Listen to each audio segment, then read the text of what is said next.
بسم اللہ الرحمن الرحیم۔ ہمارے پیارے نبی حضور صلی اللہ علیہ وآلہ وسلم ملک عرب میں پیدا ہوئے۔ اسی سرزمین پر پہلے بھی انبیاء کرام مبعوث ہوتے رہے۔ ہر نبی میں اپنے زمانے اور حالات کے مطابق شریعت کی باتیں بتائیں، لوگوں کو اللہ کی طرف بلایا، نیکی کی دعوت دی، برائی سے روکا۔ آخر میں ہمارے پیارے نبی حضرت محمد مصطفیٰ صلی اللہ علیہ وآلہ وسلم مبعوث ہوئے۔ آپ نے بھی وہی تعلیم دی جو سابقہ نبیوں نے دی۔ ہمارے پیارے نبی حضور صلی اللہ علیہ وآلہ وسلم 12 ربیع الاول بروز پیر صبح صادق کے وقت مکہ معظمہ میں پیدا ہوئے۔ بچہ کا نام محمد رکھا گیا۔ ایسا نام عرب میں کسی نے نہیں رکھا۔ آپ صلی اللہ علیہ وآلہ وسلم جس زمانے میں پیدا ہوئے اسے عام الفیل کہا جاتا ہے۔ فیل کے معنی ہاتھی کے ہیں۔ یمن کا بادشاہ ابرہہ کعبہ پر حملہ کرنے کی غرض سے آیا تھا۔ فوج کے سپاہی ہاتھیوں پر سوار تھے۔ ابرہہ کا مقابلہ کسی نے نہیں کیا۔ خدا کا کرشمہ دیکھیے کہ اللہ نے ابرہہ کو پسپا کر دیا۔ اس کے بہت سے سپاہی ہلاک ہوئے۔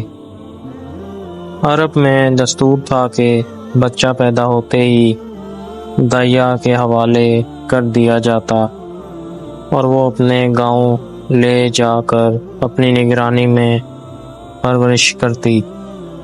بچہ کھلی ہوا میں پرورش پاتا، تندرست و توانا رہتا، صاف ستھری زبان سیکھتا، زبان میں فصاحت و بلاغت ہوتی۔ چنانچہ اسی روایتی دستور کے مطابق آپ صلی اللہ علیہ وآلہ وسلم کو حلیمہ سعدیہ کے حوالے کیا گیا۔ جب آپ صلی اللہ علیہ وآلہ وسلم کی عمر 6 سال کی ہوئی تو حلیمہ سعدیہ آپ صلی اللہ علیہ وآلہ وسلم کو حضرت آمنہ رضی اللہ تعالیٰ عنہ کے پاس لے آئی۔ کچھ عرصہ بعد حضرت آمنہ رضی اللہ تعالیٰ عنہ کا انتقال ہو گیا۔ ماں کی شفقت سے محروم ہونے کے بعد آپ صلی اللہ علیہ وآلہ وسلم کے دادا عبد المطلب نے پرورش کرنے کی ذمہ داری سنبھال لی۔ عبد المطلب آپ صلی اللہ علیہ وآلہ وسلم کو پیار و محبت کے ساتھ پرورش کرتے رہے۔ 2 سال کے بعد ان کی وفات ہو گئی تو آپ صلی اللہ علیہ وآلہ وسلم کے چچا ابو طالب نے آپ صلی اللہ علیہ وآلہ وسلم کو لے لیا۔ ہر طرح سے آپ صلی اللہ علیہ وآلہ وسلم کا خیال رکھا اور آپ صلی اللہ علیہ وآلہ وسلم کی نگرانی کرتے رہے۔ جب آپ صلی اللہ علیہ وآلہ وسلم کچھ سمجھدار ہوئے تو تجارتی سفر میں ابو طالب کے ساتھ جاتے تھے۔ آپ صلی اللہ علیہ وآلہ وسلم بکریاں بھی چراتے تھے، اپنے چچا کے گلوں کی رکھوالی بھی کرتے اور چرانے کے لیے جنگل لے جاتے۔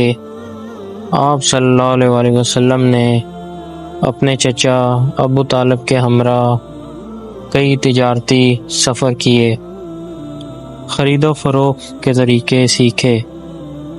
سفر کے دوران بہت سے لوگوں سے ملاقات ہوئی، ان سے بات چیت کرنے کا موقع بھی ملا۔